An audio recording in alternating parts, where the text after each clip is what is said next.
Maka Imam Syafi'i apa kata beliau? Perbanyaklah sahabat-sahabat baikmu di dunia, karena mereka nanti bisa menjadi pemberi syafaat pada hari kiamat. Sahabat yang kita kumpul di masjid, sahabat yang kita ketemu di majelis ta'lim, itulah orang-orang yang nanti bisa memberikan syafaat juga pada yaumul qiyamah. Ini kalau kita perhatikan makna doa ini luar biasa para jamaah. Allahumma Rabb hadhihi da'wati tamah. Ya Allah, Rabb pemilik panggilan ini. Jadi azan yang dikumandangkan itu adalah panggilan milik Allah Subhanahu wa taala. Wassalatil qa'imah, dan salat yang wajib yang akan didirikan. Ati Muhammadanil wasilata wal fadilah, berikanlah wasilah, derajat yang tinggi di surga dan keutamaan kepada Nabi Muhammad sallallahu alaihi wasallam. Wa ba'athu maqaman mahmudanil ladzi wa'ata, dan bangkitkanlah beliau yaitu Rasulullah SAW sehingga beliau bisa menempati maqam yang terpuji yang engkau janjikan. Maqaman mahmudan itu yang tadi ditafsirkan adalah syafa'atul uzma. Ya. Apa kata beliau? Siapa saja yang membaca doa ini setiap adzan dikumandangkan, halat lahu syafaati yaumal qiyamah, maka nanti dia berhak mendapatkan syafaatku pada hari kiamat. Kita memohonkan yang terbaik untuk baginda Rasul, maka Rasul akan memberikan syafaat bagi umatnya yang membaca doa ini. Allahumma rabbaha dhihid da'wati tama wassalatil qa'imah ati Muhammadanil wasilata wal fadilah wa ba'ashum maqaman mahmudanil ladzi wa'adta. Boleh ditambahkan tadi innaka la tukhliful mi'ad. Ada tambahan doa ini dalam riwayat yang lain, boleh ditambah dengan raditu billahi rabban wa bil islami dinan wa bi Muhammadin sallallahu alaihi wasallam nabiyya, dan disunahkan membaca salawat satu kali setelah membaca doa ini. Allahumma salli ala Muhammad atau Allahumma salli ala sayyidina Muhammad. Maka siapa saja yang melakukan seperti ini kata Nabi, maka dia nanti mendapatkan syafaatku pada hari kiamat. Kemudian sebab yang berikutnya, sebab syafaat yang berikutnya adalah orang-orang yang tinggal di kota Madinah dan sabar terhadap cobaan yang ada di kota Madinah. Salah satu kota yang memang punya keistimewaan para jamaah, dan kita bisa rasakan Pak keutamaan dan keistimewaan kota ini sampai saat sekarang ini, yaitu kota Rasulullah sallallahu alaihi wasallam, kota Madinah Al-Munawwarah. Suasana Madinah berbeda dengan suasana di Mekah, Pak. Kenapa sebabnya? Ternyata kota ini didoakan oleh Nabi SAW 2 kali mendapatkan keberkahan, Pak. Dalam salah satu riwayat, Rasul pernah mendoakan kota Madinah. Ya Allah, berikanlah keberkahan kepada kota Madinah sebagaimana engkau memberikan keberkahan kepada kota Mekah. Jadi kota Madinah barokah, kota Mekah juga barokah. Namun Rasul tambahkan, Pak, ya Allah, berikanlah keberkahan kota Madinah 2 kali lipat keberkahan daripada kota Mekah Al-Mukarramah. Inilah yang kemudian menjadikan kota ini menjadi suasananya berbeda dengan kota Mekah, Pak.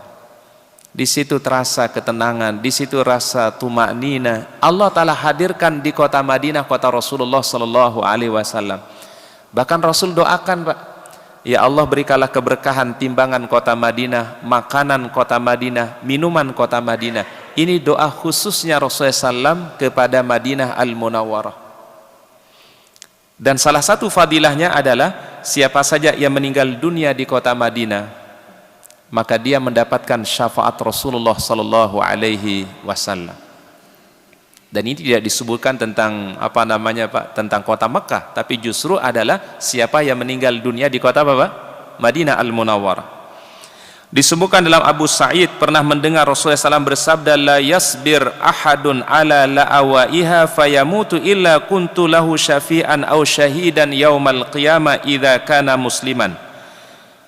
Sabda baginda Rasul, barang siapa yang bersabar terhadap kesusahan Madinah mungkin ujian yang dia alami di kota Madinah, mungkin dia sedang sakit berat yang dia alami di kota Madinah, kemudian dia wafat karena ujian yang Allah telah berikan di kota Madinah, kata beliau, kecuali aku akan memberikan syafaat kepada orang tersebut idza kana musliman, kalau dia seorang muslim, kata Nabi sallallahu alaihi wasallam. Jadi salah satu sebab syafaat juga adalah orang-orang yang wafatnya di kota Rasulullah, di kota Madinah Al-Munawwarah. Ini kemuliaan kota Rasulullah SAW, kota Madinah Al-Munawwarah. Nah, sehingga salah satu salah satu keutamaan kalau kita berhaji atau berumrah, kita dianjurkan untuk menziarahi yaitu kota Madinah, menziarahi Rasulullah sallallahu alaihi wasallam, menziarahi kedua sahabat beliau Abu Bakar dan Umar, karena memang di dekat makamnya Nabi SAW ada dua sahabat beliau, ada Abu Bakar dan ada Umar.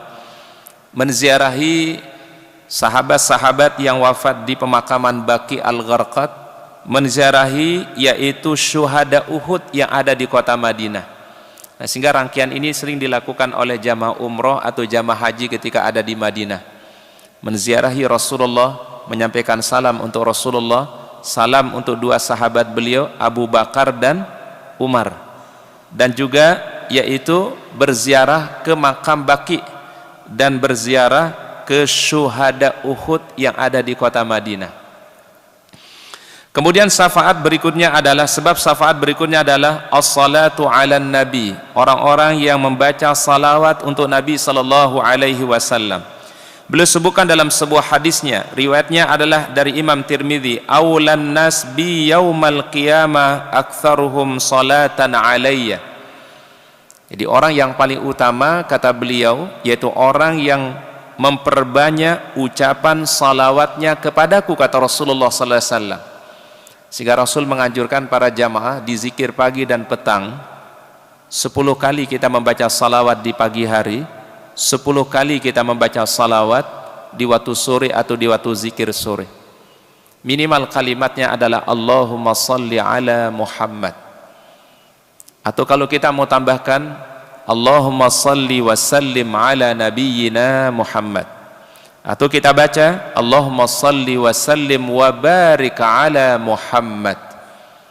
Atau kita baca seperti salawat waktu kita tahiyat akhir, Allahumma salli ala Muhammad wa ala ali Muhammad kama sallaita ala Ibrahim wa ala ali Ibrahim, Allahumma barik ala Muhammad wa ala ali Muhammad kama barakta ala Ibrahim wa ala ali Ibrahim fil alamin innaka Hamidum Majid. Salawat inilah yang akan menjadikan sebab nanti datangnya syafaat Rasulullah sallallahu alaihi wasallam.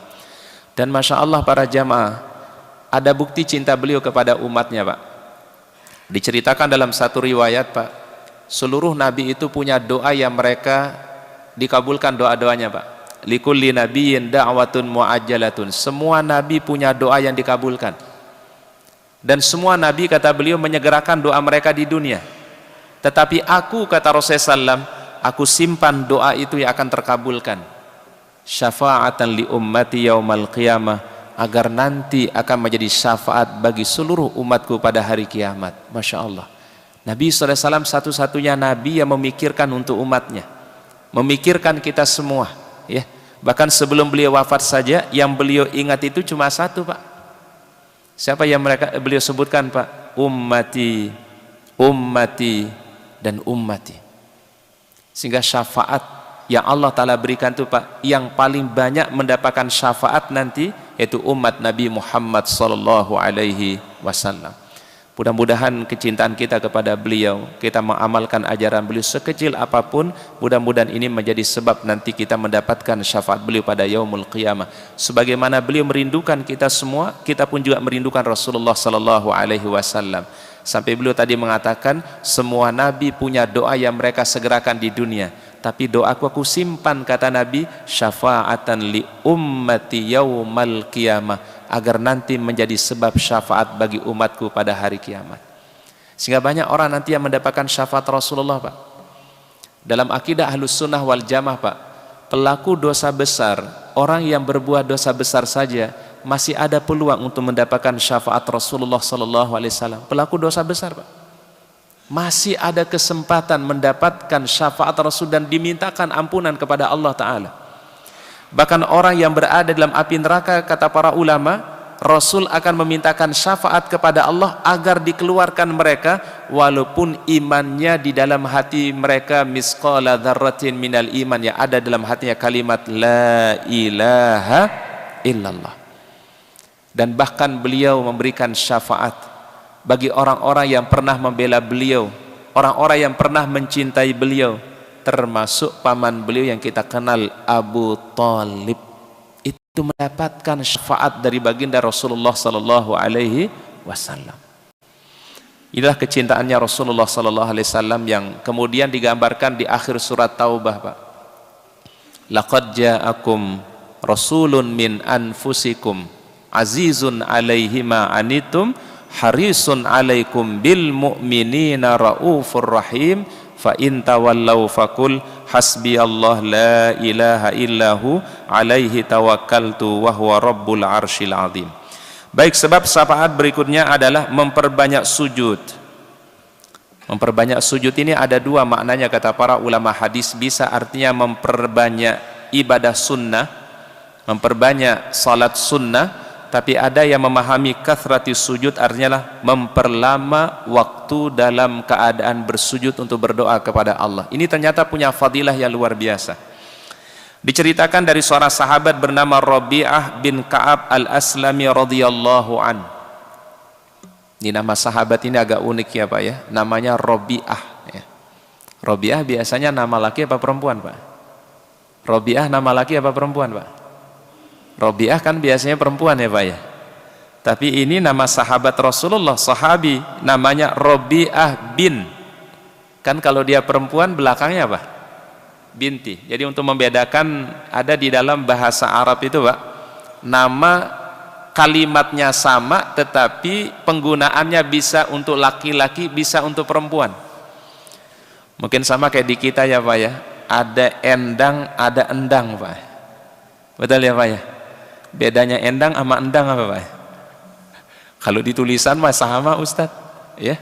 Tapi kalau untuk laki-laki disebutnya endang, kalau perempuan apa? Endang. Tapi kalau secara tulisan kan sama itu Pak. Nah, di zaman Nabi SAW pun juga ada sahabat, sahabiah namanya Rabi'ah. Tapi Rabi'ah bisa dipakai untuk laki-laki, bisa dipakai untuk perempuan. Rabi'ah ini Pak punya kebiasaan, dia selalu menyiapkan air wudu untuk Rasulullah SAW kalau sholat tahajud. Jadi sahabat yang selalu standby di zaman beliau yang selalu menyiapkan air wudu untuk Nabi SAW kalau sholat malam, beliau namanya Rabi'ah bin Ka'ab al-Aslami radhiyallahu anhu. Dan itu khidmatnya kepada Nabi Pak. Jadi dia berkhidmat kepada Nabi, setiap Nabi mau sholat tahajud, ini sahabat udah siapkan air wudu untuk Rasulullah SAW. Namanya sahabat ini siapa? Rabi'ah bin Ka'ab al-Aslami radhiyallahu anhu. Satu ketika sahabat ini dipanggil oleh baginda Rasulullah SAW. Mungkin karena dia berkhidmat yang luar biasa kepada Nabi, dia melayani Rasulullah SAW dengan baik. Ditanya oleh Nabi SAW, ya Rabi'ah salni syai'an, tolong mintalah sesuatu dariku, kata Nabi. Jadi Rasul tawarkan ya, mintalah sesuatu kepadaku, kata Rasulullah SAW. Apa kata Rabi'ah? Ya Rasulullah, as'alu murafaqataka fil jannah. Aku hanya ingin ya Rasul agar nanti bisa berdampingan dengan Anda di dalam syurganya Allah. Ini permintaannya Rabi'ah. Lalu kemudian Rasul bertanya kembali, awa ghaira dzalika ya Rabi'ah, apakah engkau ada keinginan yang lain selain itu wahai Rabi'ah? Kata Rabi'ah, tidak ya Rasul, huwa dzaka ya Rasulullah, cuma itu ya aku harapkan ya Rasul, yang penting bisa berdampingan dengan Anda nanti dalam syurganya Allah. Maka beliau sallallahu alaihi wasallam mengatakan, fa'inni ala nafsika bikathratis sujud, tolonglah diriku atas dirimu wahai Rabi'ah, bikasratis sujud, dengan memperbanyak sujudmu kepada Allah. Tadi ada dua maknanya kata para ulama. Kasratis sujud artinya memperbanyak ibadah-ibadah sunnahnya, termasuk kita berada di bulan Ramadan ini, kita maksimalkan sholat malam kita, sholat tarawih kita, sholat tahajud kita, sholat sunnah qabliyah ba'diyah kita jaga, sholat duhanya kita jaga ya, ini kemuliaannya yang luar biasa. Dan makna yang kedua kasratis sujud, italatus sujud, memperlama waktu waktu sujud, karena sedekat-dekat hamba di sisi Allah ketika kita dalam keadaan apa? Sujud. Inilah yang menjadi sebab syafaat nanti pada hari kiamat. Kemudian yang terakhir, sebab syafaat yang berikutnya adalah syafa'atus sholihin atau syafa'atul mu'minin, syafaat orang-orang yang saleh, syafaat orang-orang mukmin. Inilah pentingnya para jamaah ketika kita menjaga ukhuwah kita dengan baik, kita menjaga persaudaraan imaniyah kita dengan baik, lalu didoakan oleh kaum muslimin. Dalam satu riwayat mengatakan kalau ada mayit disolatkan oleh 100 orang yang hadir mensolatkan jenazahnya, melainkan orang itu akan mendapatkan syafaat Allah subhanahu wa ta'ala. Di hadis yang lain dikatakan arba'in. Arba'in itu berapa Pak? 40. Kalau ada orang meninggal dunia disolatkan oleh 40 orang saja, la yusyrikuna billahi syai'an, yang mensolatkan ini tidak berbuat kesyirikan dalam ibadah kepada Allah, kecuali orang itu, si mayit, akan mendapatkan syafaat Allah Ta'ala melalui kebaikan doa saudara-saudaranya yang beriman. Inilah contoh yang baik sebenarnya Pak. Kenapa? Khatib setiap selesai khutbah yang kedua ketika berdoa selalu mengawali doanya dengan kalimat Allahumma ghfir lil muslimina wal muslimat wal mu'minina wal mu'minat al ahya minhum wal amwat. Ya Allah, berikanlah ampunanmu, kebaikanmu untuk seluruh kaum muslimin, baik laki-laki, perempuan, mukmin laki-laki, mukmin perempuan, baik yang masih hidup ataupun yang telah mendahului kami semua. Doa orang beriman kepada saudaranya itulah yang menjadi sebab syafaat Allah subhanahu wa ta'ala kelak pada yaumul qiyamah. Sehingga kita nggak boleh meremehkan doa-doa saudara kita, tidak boleh kita meremehkan doa kaum muslimin Pak, ya. Bahkan dulu Rasulullah SAW itu mengajarkan Pak, ketika Sayyidina Umar mau berangkat ke tanah suci, itu Umar dipanggil sama Nabi, wahai Umar, la tansana fi du'aika, tolong jangan lupakan kami di dalam doa-doamu. Ini yang meminta siapa? Baginda Rasul kepada sahabat siapa? Umar bin Khattab. Rasul orang yang paling mulia, Rasul yang paling terbaik, Rasul yang mendapatkan jaminan surga maghfirah Allah, masih memberikan contoh kepada kita. Beliau minta doa dari Umar bin Khattab. Waktu itu Umar mau berangkat ke tanah suci, dan ini dipahami oleh para ulama, kalau ada saudara kita yang akan berangkat menunaikan ibadah haji, menunaikan ibadah umrah, salah satu sunnahnya dari Nabi SAW minta doa dari saudara kita yang berangkat ke tanah suci. Dan ini yang akan menjadikan ukhuwah imaniyah itu akan terjaga, ukhuwah Islamiyah itu kita terjaga bila kita saling mendoakan satu dengan yang lainnya. Maka Imam Syafi'i apa kata beliau? Perbanyaklah sahabat-sahabat baikmu di dunia, karena mereka nanti bisa menjadi pemberi syafaat pada hari kiamat. Sahabat yang kita kumpul di masjid, sahabat yang kita ketemu di majelis ta'lim, itulah orang-orang yang nanti bisa memberikan syafaat juga pada yaumul qiyamah. Oleh karena Nabi Yusuf sebelum meninggal dunia, ada doa yang diabadikan dalam Al-Quran di surat Yusuf ayat 101, tawaffani musliman wa alhiqni bis solihin.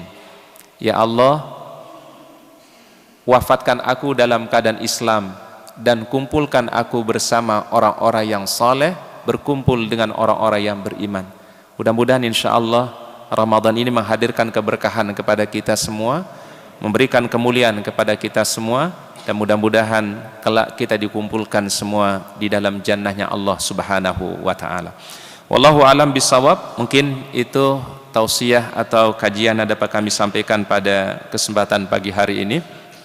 Mudah-mudahan Allah Ta'ala memberikan kita ilmu yang bermanfaat, Allah Ta'ala memberikan keberkahan dan keistiqomahan kepada kita semua. Terlebih insyaAllah kita nanti akan memasuki 10 terakhir Ramadan, maka kita memotivasi kembali diri kita untuk lebih meningkatkan ibadah kita, memotivasi kembali untuk meningkatkan kualitas ketaatan kita kepada Allah, supaya Allah Ta'ala memberikan kemuliaan, yaitu meraih daripada Lailatul Qadar. Lailatul Qadri khairun min alfi syahrin. Baik, mungkin sebelum kita tutup ada yang mau sharing, ada yang mau bertanya dari para jamaah, kami beri kesempatan. Ya. Silakan Ayahanda. Silakan Ayahanda. Assalamualaikum warahmatullahi wabarakatuh. Waalaikumsalam warahmatullahi. Jadi dalam penjelasan Pak Ustadz sampaikan tentang hal-hal yang bisa memberikan syafaat, ada 5 hal Ustadz. Ada 5 hal, Pak. Yang kami tanyakan temanya kemuliaan meraih syafaat, yang apakah maksudnya mulia dulu baru dapat bisa meraih syafaat, atau dengan syafaat kita menjadi mulia, Pak? Saya ulangi pertanyaan, Pak. Tadi Pak Ustadz telah menjelaskan ada 5 hal masalah untuk bisa mendapatkan syafaat, Pak. Kemudian temanya adalah kemuliaan meraih syafaat. Yang kami tanyakan, mohon penjelasan, apakah mulia dulu kita meraih, baru dapat syafaat, apa dengan meraih syafaat kita menjadi mulia? Terima kasih, Pak. Wassalamualaikum. Baik, wallahu alam bissawab. Ini kalau judulnya ini dari panitia, Pak. Jadi mungkin Ustadz pahami dari judul ini yang dikasih oleh panitia atau DKM. Kemuliaan meraih syafaat artinya adalah kebaikan-kebaikan yang Allah Ta'ala hadirkan ketika kita nanti mendapatkan syafaat. Baik syafaat melalui Al-Quran, syafaat melalui puasa, syafaat melalui salawat kepada Nabi, atau syafaat melalui apa tadi? Doa setelah adzan. Itu kurang lebih makna yang mungkin dimasukkan oleh panitia atau DKM. Kemuliaan meraih syafaat artinya orang-orang yang mendapatkan syafaat itulah orang-orang yang Allah Ta'ala muliakan. Dengan apa? Dengan amal-amal soleh yang mereka tunaikan. Itu mungkin kurang lebih makna daripada tema tadi, ya. Jadi sebenarnya Pak, kalau kita kembali kepada satu doa yang diajarkan dalam Al-Quran, Pak. Nanti ini doa ditafsirkan oleh para ulama. Ada doa Qulillahumma malikal mulki, betul ya? Tu'til mulka man tasha wa tanzi'ul mulka mimman tasha wa tu'izzu man tasha wa tudhillu man tasha biyadikal khair innaka ala kulli syai'in qadir. Ya Allah, Engkau yang memuliakan siapa yang Kau kehendaki, Engkau yang menghinakan siapa yang Kau kehendaki. Siapa maksudnya orang-orang yang dimuliakan? Tidak ada lain dan tidak bukan maksudnya al-mu'minin, orang-orang yang beriman. Nah, orang yang beriman ini mulianya dengan apa? Sebabnya bisa berbeda-beda, Pak. Pintu surga aja ada 8, betul ya Pak ya? Pintu surga ada berapa, Pak? Ada 8. Yang masing-masing orang mungkin bisa masuk dari satu pintu ini, Pak.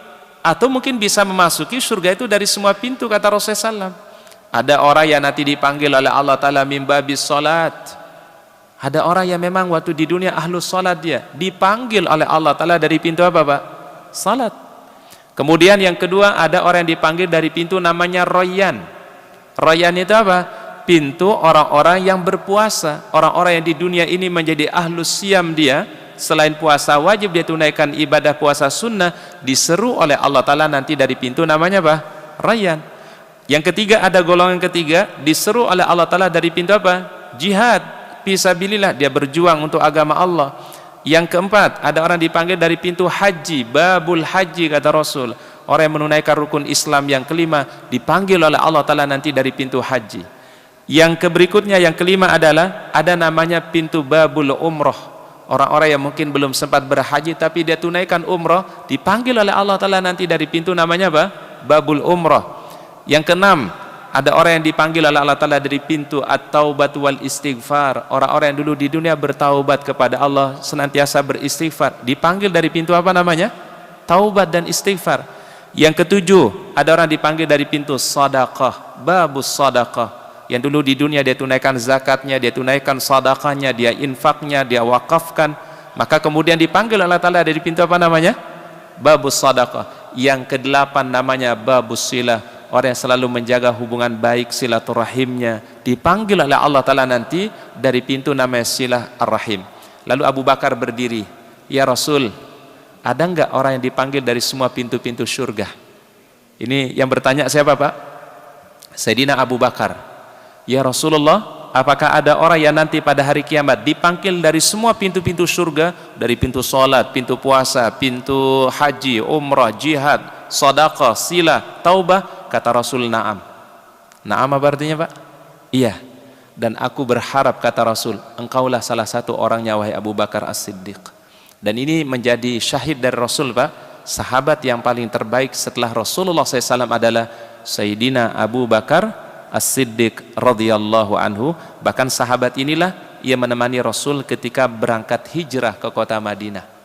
Sahabat yang lain berangkat diizinkan sama Nabi, Pak. Ya Rasul, izinkan kami berangkat duluan. Diizinkan oleh Nabi. Tapi Abu Bakar, Pak, ketika minta izin kata Rasul, tahan dulu wahai Abu Bakar.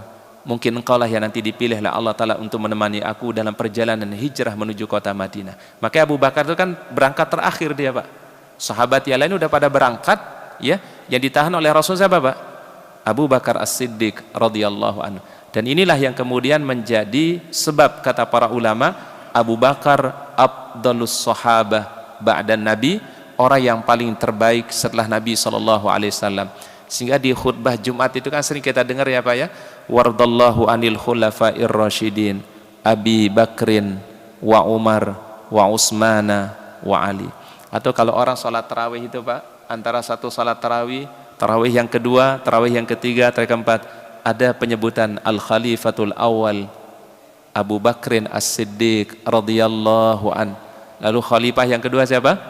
Al-Khalifatus Tsani Umar bin Khattab radhiyallahu an. Khalifah yang ketiga siapa? Utsman bin Affan radhiyallahu an. Khalifah yang keempat siapa? Ali bin Abi Thalib radhiyallahu. Ini sebenarnya Pak, cara yang dulu ulama buat supaya kita cinta kepada para sahabat-sahabat Nabi. Memang bacaan ini nggak wajib dibaca ya Pak ya, tapi kalau dibaca pun juga nggak salah gitu Pak. Tidak ada perintah untuk dibaca, tetapi kalau dibaca juga boleh. Betul nggak Pak? Sama kayak khotib yang menyebutkan Khalifah Abu Bakar, Umar, Utsman, Ali. Ada nggak di zaman Nabi beliau khutbah menyebutkan Abu Bakar, Umar, Ali? Nggak ada Pak. Ya. Lalu dari mana khatib-khatib itu membaca itu? Itu salah satu istinbat dari ayat Al-Quran untuk mencintai para sahabat Nabi. Ya, waradallahu anil khulafa'ir rasyidin Abi Bakrin wa Umar wa Utsman wa Ali. Termasuk yang kita lakukan itu biasanya di masjid-masjid, di tarawih yang pertama disebut Al-Khalifatul Awal Abu Bakrin As-Siddiq radhiyallahu an, dan seterusnya. Itu sebenarnya spiritnya adalah mencintai para sahabat-sahabat Nabi. Karena akidahnya Ahlus Sunnah itu Pak, mencintai para sahabat dan tidak boleh membenci sahabat-sahabat Rasulullah sallallahu alaihi wasallam. Itu kurang lebih spiritnya Pak. Kenapa ada bacaan Khalifatul Awal, Al-Khalifatul Tsani, Al-Khalifatul Tsalis sampai Khalifatul Rabi Ali bin Abi Thalib radhiyallahu anhu. Wallahu alam bissawab. Ya. Baik, ada yang lain Pak? Ada? Silakan Ayanda. Ya. Silakan bisa diberikan mic-nya. Assalamualaikum warahmatullahi wabarakatuh. Waalaikumsalam warahmatullahi wabarakatuh. Saya teringat sebuah hadis mengenai terakhir orang yang keluar dari api neraka, kemudian masuk mencuci muka di telaga Kautsar ya Ustadz ya. Kemudian dia merasa bahagia. Iya. Apakah itu umat Nabi Muhammad atau umat nabi-nabi sebelum Muhammad? Sebelum Muhammad ya. Dan kedua saya bertanya, apakah Nabi Muhammad hanya bertugas untuk memberi syafaat kepada umatnya atau umat-umat sebelum Nabi Muhammad lahir itu juga mendapat syafaat dari Rasulullah sallallahu alaihi wasallam. Sekian, terima kasih. Baik. Wallahu alam bisawab. Yang pertama mengenai orang yang terakhir masuk terakhir keluar dari api neraka itu adalah tidak disebutkan secara sharih di dalam hadis apa itu umat Nabi Muhammad atau bukan umat Nabi Muhammad. Tapi yang pasti kata Rasulullah SAW, itulah orang yang ada dalam hatinya keimanan walaupun seberat biji sawi. Biji sawi itu berapa ukuran biji sawi Pak? Kecil. Siapa saja yang beriman kepada Allah walaupun seberat biji sawi, Allah Ta'ala keluarkan dia dari api neraka. Cuma di hadis itu tidak disebutkan apakah dia dari bagian umat Nabi Muhammad atau tidak. Ya, tetapi pembelajarannya adalah orang yang beriman kepada Allah, secuil keimanannya pasti Allah Ta'ala akan keluarkan dia dari api neraka, dan itu orang yang terakhir nanti dikeluarkan dari api neraka Allah Subhanahu wa Ta'ala. Ini pertanyaan yang pertama.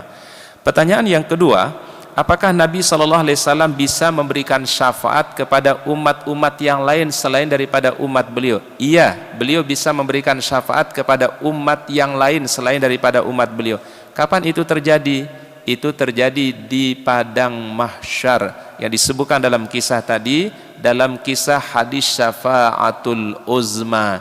Jadi yang mendapatkan kebaikan beliau itu bukan hanya umat beliau sebenarnya, tapi semua umat nabi-nabi sebelumnya pun juga mendapatkan kebaikan dari Rasulullah SAW. Maka beliau dijuluki oleh Allah Ta'ala Nabiyur Rahmah, Nabi yang penuh rahmat, Nabi yang penuh kebaikan, bukan hanya untuk umat beliau, tapi juga bagi umat-umat yang lainnya, umat nabi-nabi yang lainnya. Kapan itu terjadi? Yaumul mahsyar, pada hari mahsyar, ketika nanti manusia berkumpul di padang mahsyar supaya disegerakan untuk dihisap oleh Allah Ta'ala.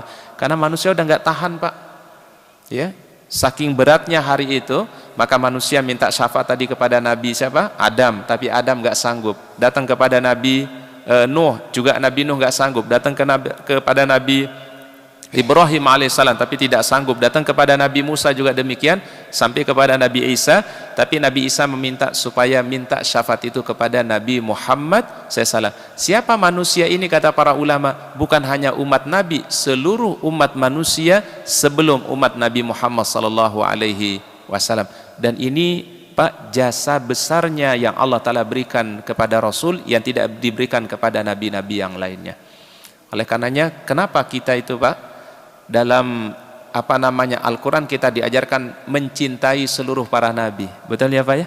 Di akhir surat Al-Baqarah, kullun amana billahi wa malaikatihi wa kutubihi wa rusulihi la nufarriqu baina ahadin min rusulihi. Justru menjadi bagian akidah kita adalah cintai seluruh para nabi, cintai Nabi Adam, cintai Nabi Ibrahim, cintai Nabi Nuh alaihissalam, cintai Nabi Musa, cintai Nabi Isa. Itu akidahnya Islam itu, Pak. Makanya yang nabi yang paling banyak disebut ceritanya di Al-Quran, Nabi siapa, Pak? Nabi Musa alaihissalam, Nabi Isa alaihissalam, Nabi Yunus alaihissalam, Nabi Ibrahim alaihissalam. Itu mengajarkan bagaimana Rasulullah SAW mengajarkan kita semua untuk mencintai para nabi-nabi dan rasul yang diutus oleh Allah Ta'ala. Karena mereka manusia pilihan, manusia yang paling terbaik. Maka wajib kita memuliakan mereka sebagaimana kita memuliakan Rasulullah SAW. Dan itulah jasa besarnya Nabi Muhammad SAW, memberikan syafaat bukan hanya untuk umat beliau, tapi juga untuk umat manusia dari umat-umat nabi-nabi yang lainnya. Wallahu a'lam bissawab, ya. Baik, mungkin itu yang bisa kita kaji pada kesempatan pagi hari ini. Semoga Allah Ta'ala memberikan kita ilmu yang bermanfaat, Allah Ta'ala berikan kita barokahnya. Kita akhiri doa kafaratul majlis. Subhanakallahumma bihamdika asyhadu an la ilaha illa anta astaghfiruka wa atubu ilaik. Assalamualaikum warahmatullahi wabarakatuh.